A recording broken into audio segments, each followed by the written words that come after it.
ভাই, যখন অ্যালুমিনিয়ামের তৈরি একটা রেঞ্জকে পানিতে ডুবিয়ে রাখা হয় তখন কি হতে পারে দেখুন, এটির রং সম্পূর্ণভাবে পরিবর্তন হয়ে যায়।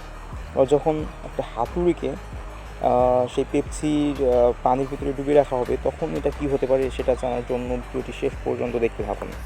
একটা পেপসির বোতলের কোমল পানীয়ের ভিতর যখন এই হাতুড়িটি ডুবে রাখা হবে তখন কি হবে সেটা আসলে আমাদেরকে অবাক করার মতো একটা প্রশ্ন হতে পারে।